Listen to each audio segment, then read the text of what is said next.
Welcome back, everybody. This is Thornybush. This is the last couple of days of live drives to Thornybush, and I suppose ultimately what we want to do is we want to sort of wrap things up. We want to visit some of the old things and catch up with some of the characters that we've been seeing. I hope we can do that. And believe it or not, this very herd of impala that we've been looking at that got spooked when we were starting, they've all come out here. I can see that one wildebeest has moved up here as well. There's some zebra too, and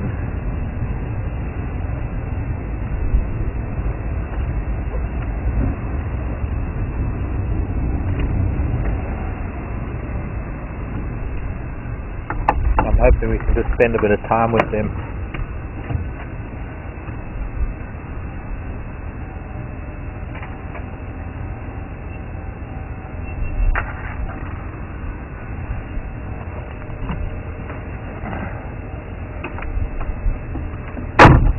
We do want to go and look for elephants, and we've got a couple of male lion that are relatively close to camp on the other side of the river. Tracked them to a particular spot today, but no further than that. And I'm going to wait until it cools down and we'll head back that way when we say goodbye, so that maybe by the time we say goodbye we're at them. Funny that somebody said that little boy, he who calls and does not get answered. Funny how they mentioned that he'll be back to say goodbye, and he is, I think. Oh, I'm up to turn. Here's that wildebeest.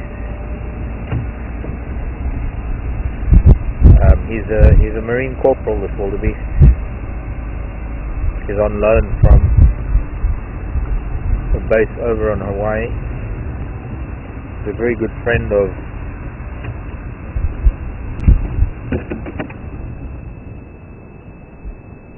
a shepherd. There's little Billy. It's the big bull of the herd. In fact, let's go forward a little bit.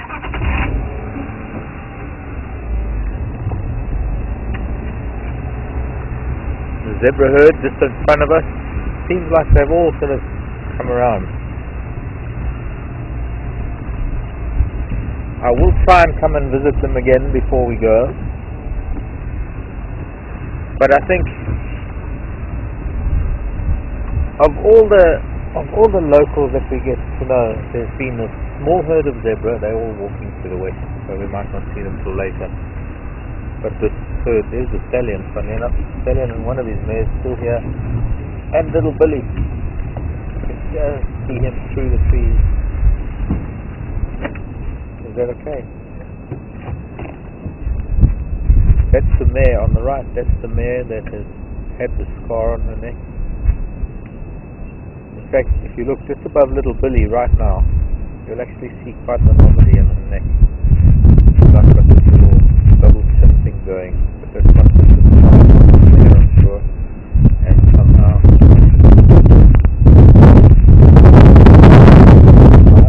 part of the herd. And now he's standing right in front of Billy. Oh, what was that?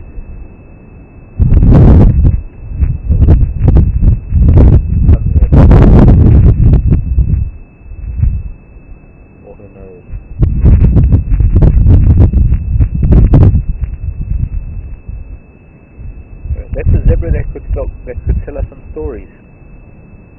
I have no doubt.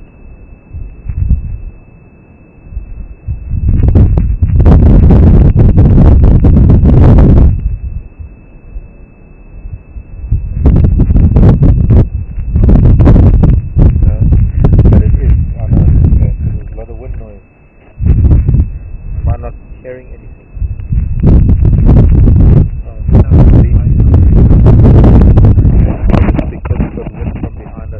Turn it down so that I can fix.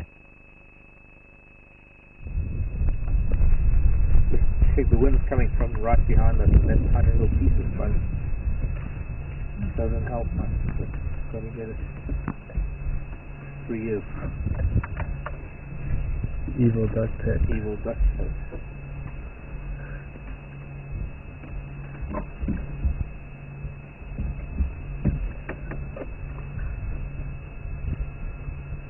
But then you might have to turn it up a bit more because it's deep in the sponge again.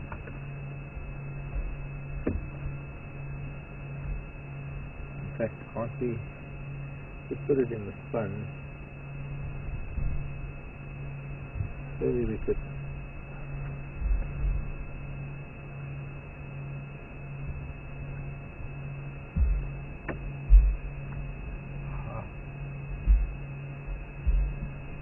Open it up, take this thing out.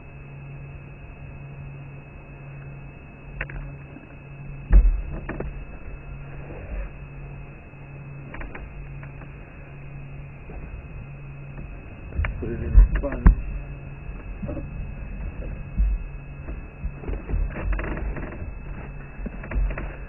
See what it sounds like before I tape it up. And you're talking Billy. And how does it sound? Better without the wind. I like that. But can you hear? I can hear you. Okay, so I'm going to secure it then. Use my special method print duct tape. There, good. How's that? 5 point. 5 point. Good. I'm going to move forward a bit. Okay, yeah. There's a clear shot of Billy through there.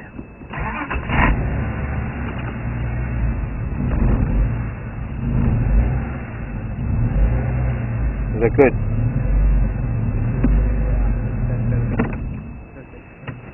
Okay, we'll move forward a bit. So in case those of you haven't been around, or there's some of you that haven't been around for some time, you've only joined us of late. We've been here at Thornybush for about 3 months. And over those 3 months,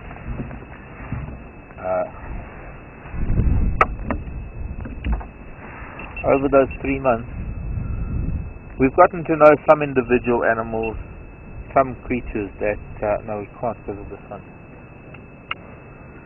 I just wanted to put them on. But it's weird. We had these huge expectations of arriving here and getting to know leopard like we got to know leopard in the Sabi Sand, and getting to know the elephant, and we thought that we'd have ample opportunity to watch lion pride for 3 months, and all noble ideas, but of course the universe and nature and the ways and that the animals have been moving around Thornybush in the last 3 months has just meant that we've met with other little things that we never thought that we would, and this little child is one of them. This is a little wildebeest who was born probably not very long before we started our live drives. In fact, I think when I got here it was barely a week old. It was a brand new little wildebeest, and I got here in May, and that's like nearly 5 months, probably even nearly 6 months late for a wildebeest birth. So in my opinion it was unheard of, and the odds were stacked against him based on the history of the calves before him. I don't know, he's just kind of given off this persona that it's a little boy, and his name's Billy. It might be a little girl, and she might also still just be Billy. But just for argument's sake, I'll refer to him, her, Herm. Should I say Herm? Yeah.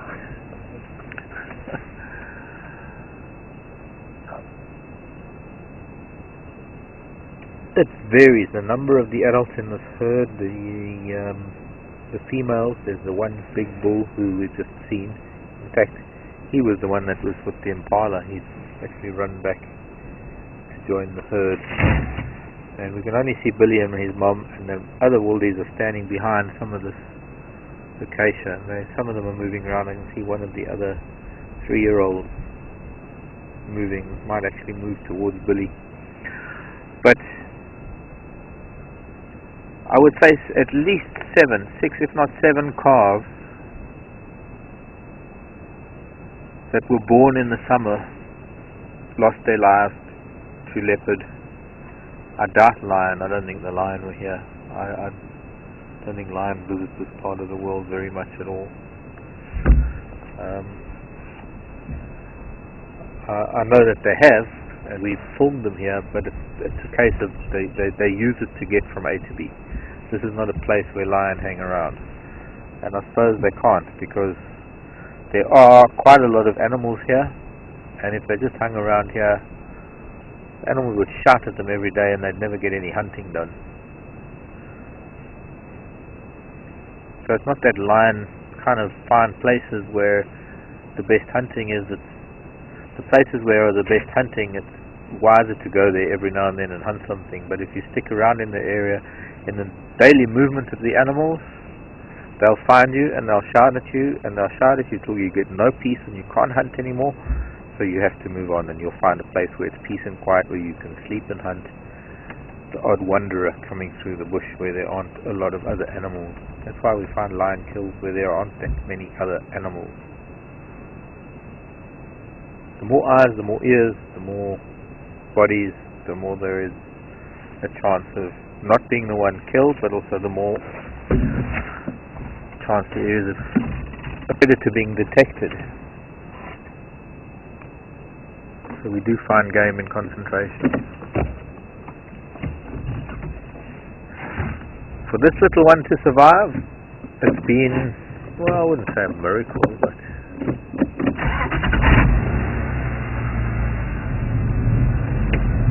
got a lot of protection from the rest of the herd, and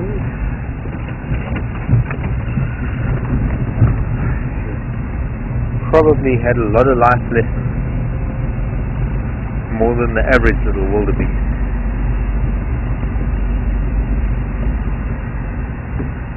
There's actually a lot of wildebeest. They're more than the average. I want to look at that again. I need to count. Because there are 2 groups standing in the trees here, and I think that might be there's another family that's joined. Because here there are 1, 2, 3, 4, 5, 6, 7 already in that little patch of shade. It's quite a hot day, by the way. It's hotter than most days have been, in fact. Not really far from a spring, early summer day. But there are at least 7 in that herd under there, and I think that's a different herd, because Billy's herd, which has got at least 6 adults standing in the shade, away from where Billy and his mom are, to the left, which means that there are wildebeest here that haven't been here before.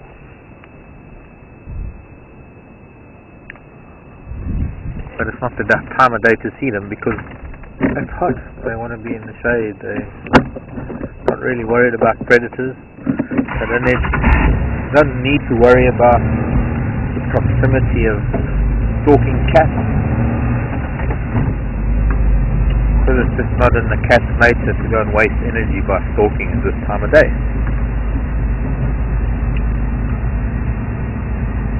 Cats are all about energy.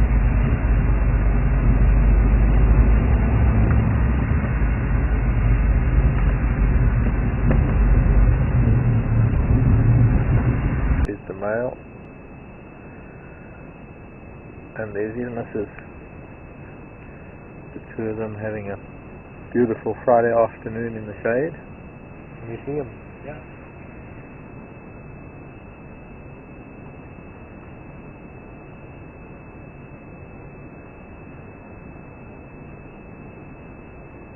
And he's still behind the flamboyant.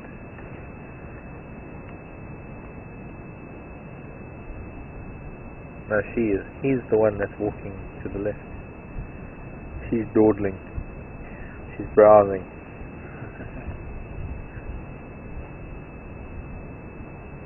He's impatient. Ring a bell, anybody? He's a cute.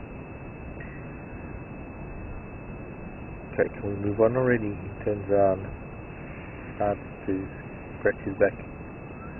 So the tree that's above them right now, with yellowish edges to it, and a grey hornbill flying on top, that's called a flamboyant. It's interesting how it's grown.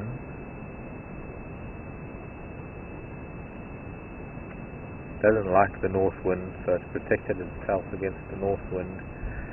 And it's got the southeast of it caught up in a little bit of frost. You can see some of the yellow leaves that have been caught by a little bit of cold air. Nothing on the north that's really yellowed by the cold, but a pretty tree, but it's from South America, and it's going to be even prettier in summer with its flowers, also known as Delonix,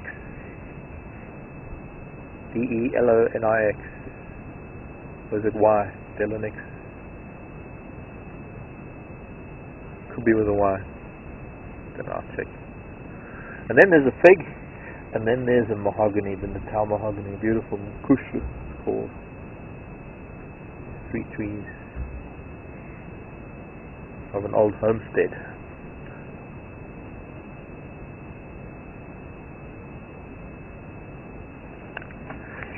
Okay, so let's move on. Yeah. We want to go and cross the river and talk to some elephants, and we want to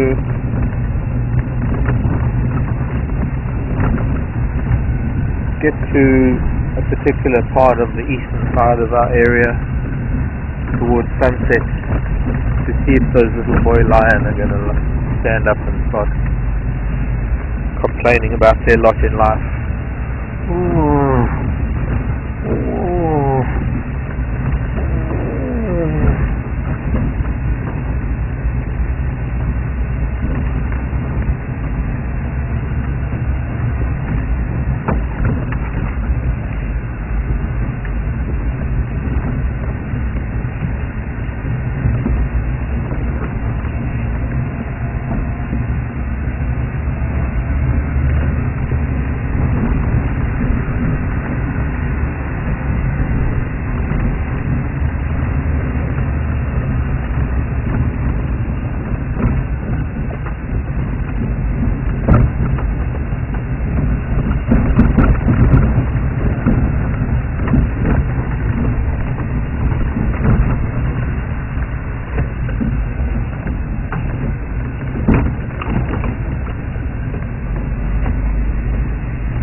Oh, terrapins diving into the water.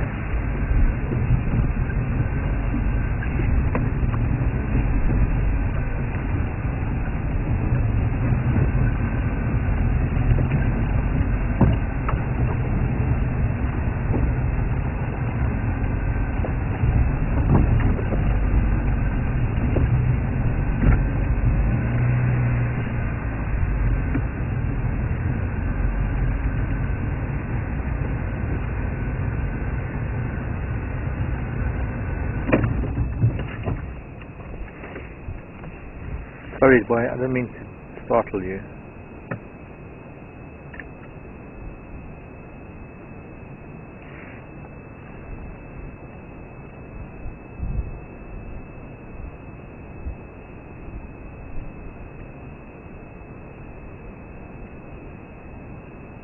Stopped in mid-pose.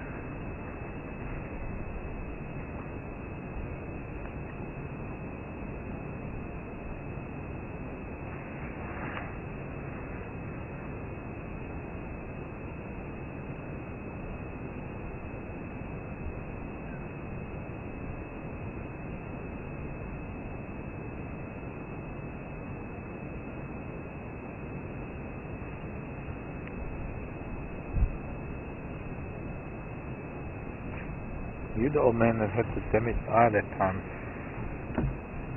I think. Looks like it.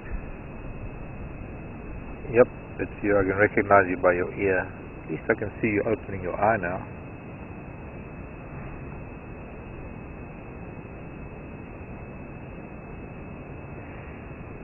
We saw him a few weeks ago. He had been bashed in the face and he had a bruised eye. His right eye was closed. They got very distinctive, sort of very tatty right ear. Quite a distinctive callus just in front of his hindquarters on his belly, where he's scratched over the years. Probably because of ticks. He rubbed all the hair away. It's like his rump is almost bald as well. He's not a youngster. He's rubbed a lot of the hair off of his face, calluses around his eye, and the base of his horn. He's an old man.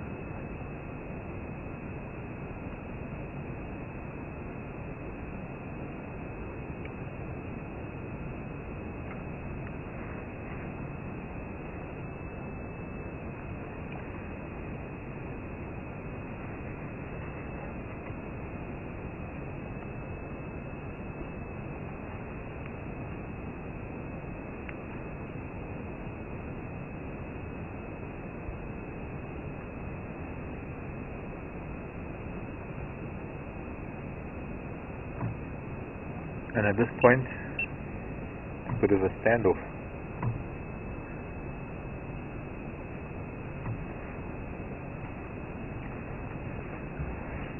At this point, I have to reverse across the damn wall because he's being stubborn. I could encourage him by starting the car, I suppose. Mr. Buffalo? Excuse me, sir. Mr. Buffalo, would you care to move somewhere else? No. Okay. Getting a clear message from him saying, I was here first, you move, so I'm going to move. Oh, what? You're getting a bit testy because I put my foot on the clutch. Well, prepare for this, dude. I've got to start the car.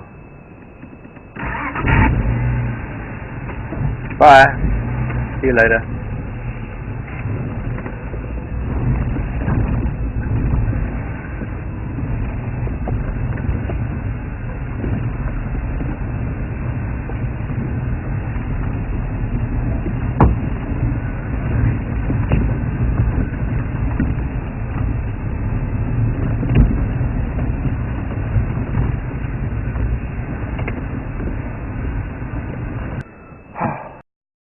So, what was I saying? Yeah. Anyways, after that, I didn't go to university or anything. I did, when I first started working in the bush, I did game ranger training courses. I did a beginner's rangers course and then eventually did an advanced rangers course. And that's how it was strange ways that I got into this whole guiding thing, but it was in days when there wasn't really a need for guides, and that all you needed was just a passion and a knowledge of it, and you could get a job as a guide. But now, of course, it's completely different. Now there's so many lodges and it's so restricted and controlled. But over the years, I helped out training guide. I've done a lot of guide training myself in all the countries that I've lived. I've trained guides and been part of guide training and trying to get guys to operate in the bush in ways that are in harmony and not intrusive. And there's some guides that have come a long way over the last 20-something years who were guys that I started out with, or I gave opportunities to, or I had on training courses. In fact, there's a guide here, Charles, Patrick's brother, Charles Gumedi. He's one of them.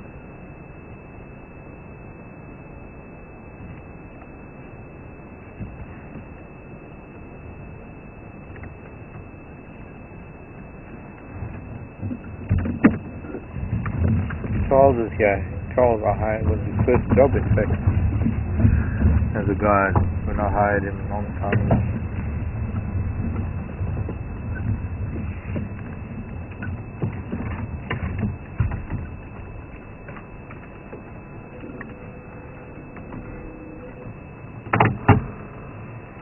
Michelle, a crappie. Let's call it a crappie.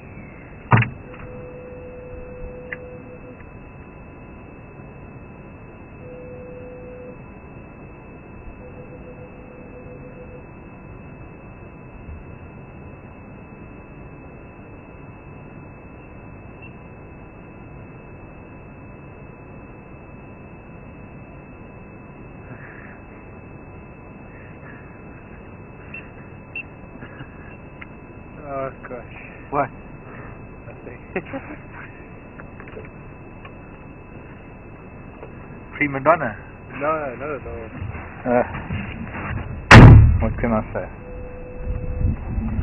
A crappie. Michelle was asking if I ever spent any time with a crappie. No. I've never been to West Africa. They only occur in West Africa. They're the only living relatives of giraffe. I wish I could see one. They're one of those animals that live in Africa that I would really like to see one day. And I've never seen one, but that's because I've never been to West Africa.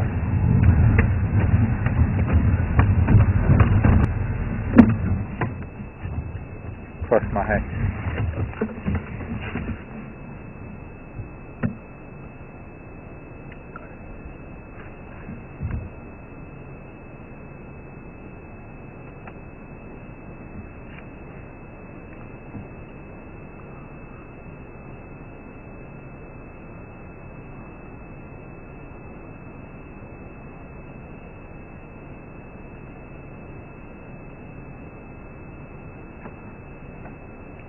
And a buff coming down.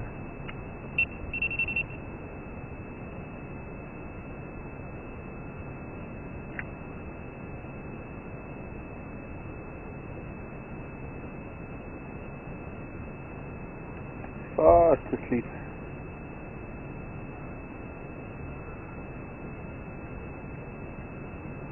Smiling on candid camera.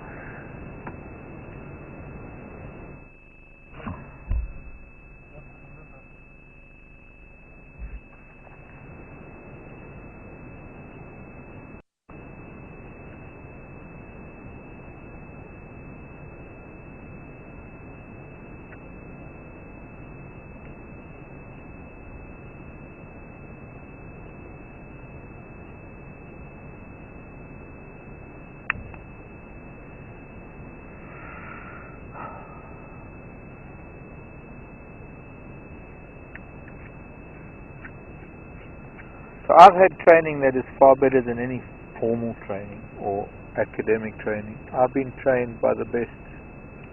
I've been trained by the very animals and by nature itself. See, rather than another human's interpretation of it, I've been trained by nature to make my own interpretation and deduction. There's a big buff walking across there. Mildred's not even bothered. Yeah, she's just chilling. Yeah.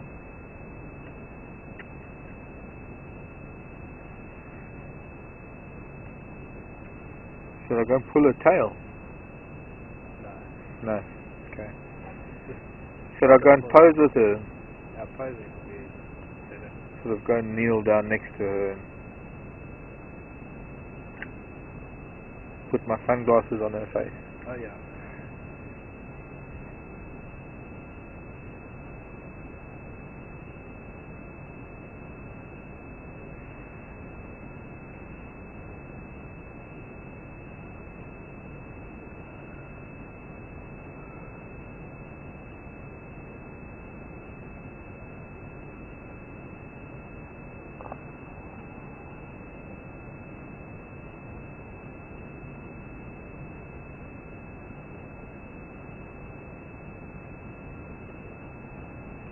That Land Rover got the same tyres as my tyres, my Landy.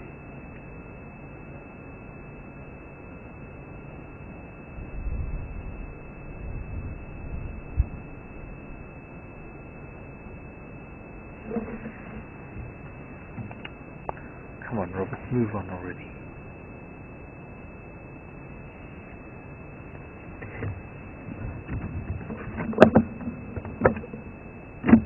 Come on, Robert, please. Oh well, I'm gonna have to stop that for now. Oh, there he's on his way. Good. Should I stop and start? I think so, yeah.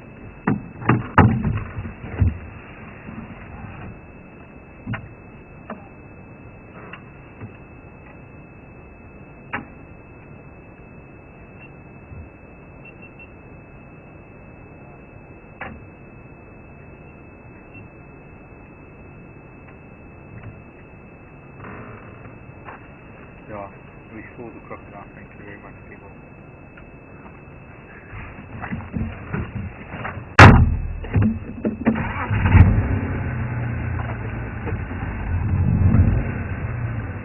I'm going to try something now for the sake of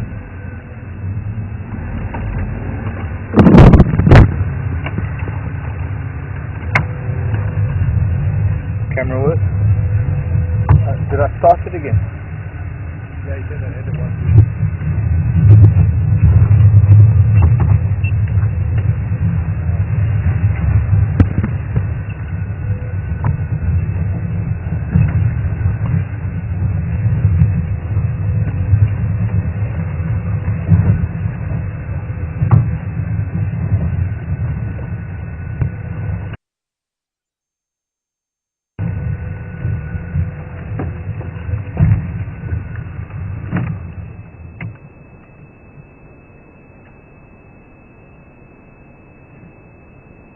The wildebeest calling.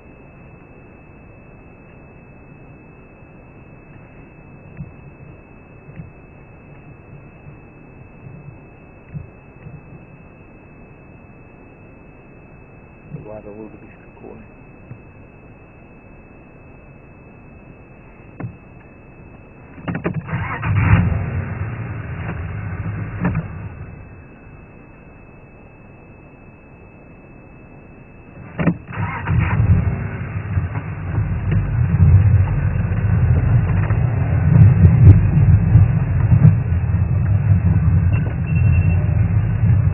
Oh, that's bad.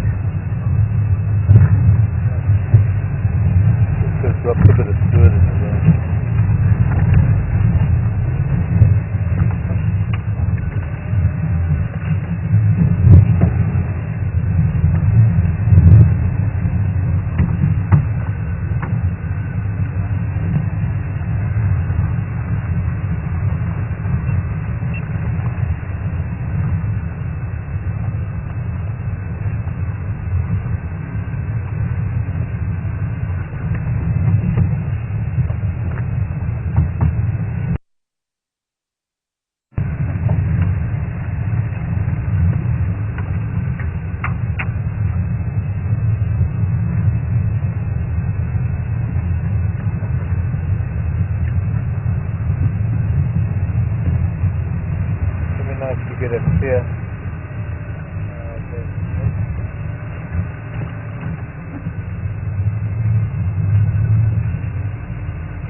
Okay. Mildred the crocodile. How about Mildred? See what I can do. I'm not driving into the sun anymore.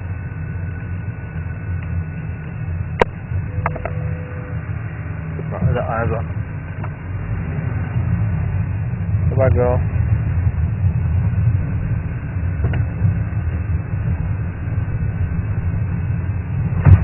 It's really amazing to get so close to a crocodile. It's taken us a few months, but we got there. Elephants are here.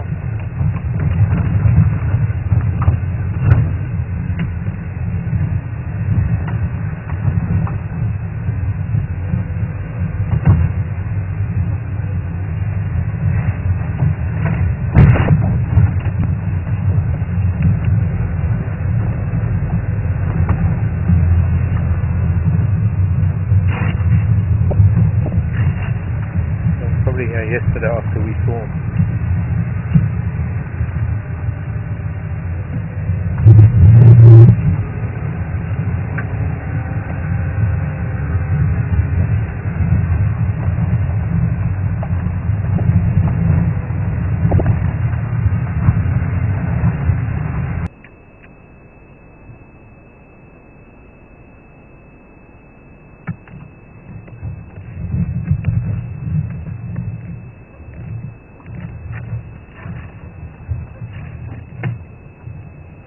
Piece of grass.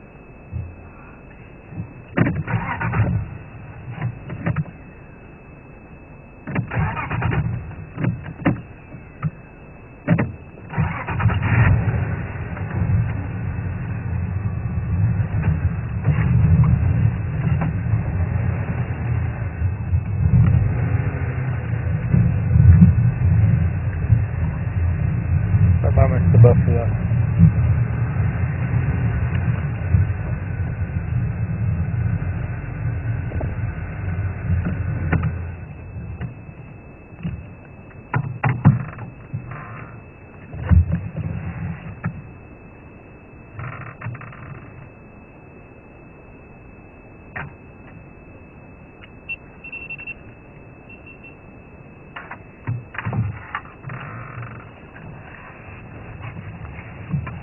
Sneaky.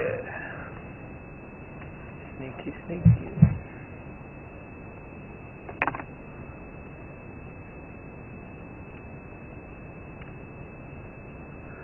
It's peaceful without the radio working. So it'll be fixed tomorrow. Somebody's probably got to go up to Maritzkop and fix it.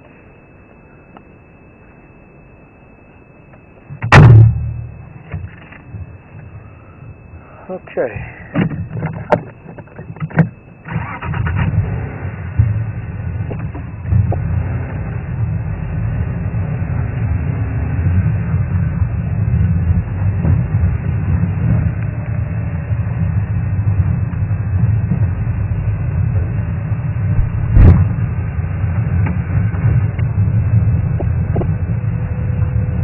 I can hear you now.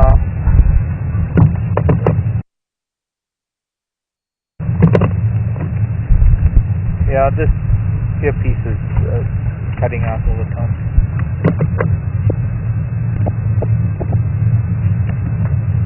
From Fabienne. Bonjour.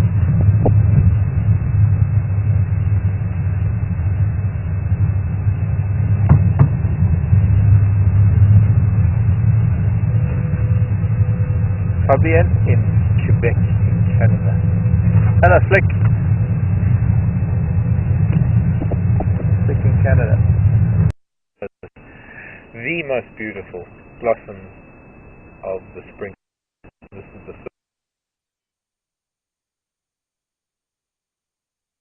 first one that has blossomed. I found a branch that was still full of leaves yesterday that was broken by elephants. This is Dombea rotundifolia. This is the wild pear blossom. It's not a pear, it doesn't have a fruit like a pear, it doesn't have anything that really resembles it to the pear commercial fruit family, other than, I guess, its blossom, maybe, I don't know. Really beautiful. The wild pear. Rumbea. A couple of old dried leaves there, broken twigs, but interesting that some of the flowers, or rather some of the wild pear, is still in leaf, and here's the first one we found in flower.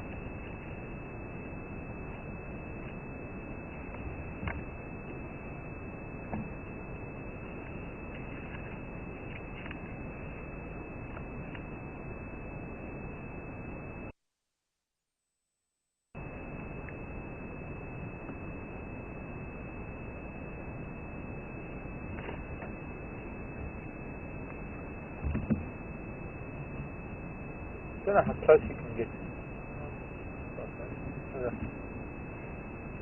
And then on macro or what? Yeah. So it closes the whole bottom of the What's just one flower or a whole bunch of them? Like that top right bit of the tree. Yeah. Okay, let's also continue. Actually, let's also see the mountain, part of the mountain. Not hearing earlies.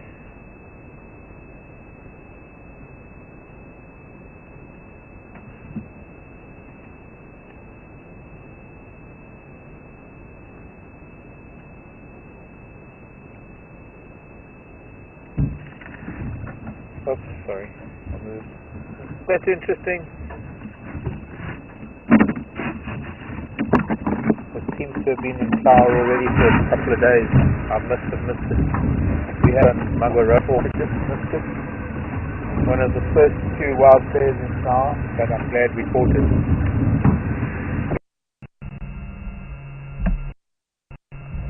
Funny, we must have missed them. They came up from here. They've gone east. We have to try and find them tomorrow. We were too far west. I was told they were going west. Plus some of them went east.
Really?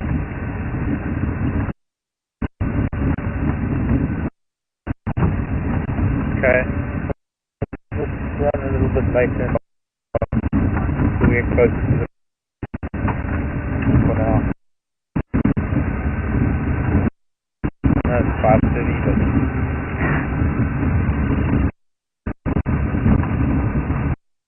a little light. Beautiful evening. We'll put on the jersey yet. Still in short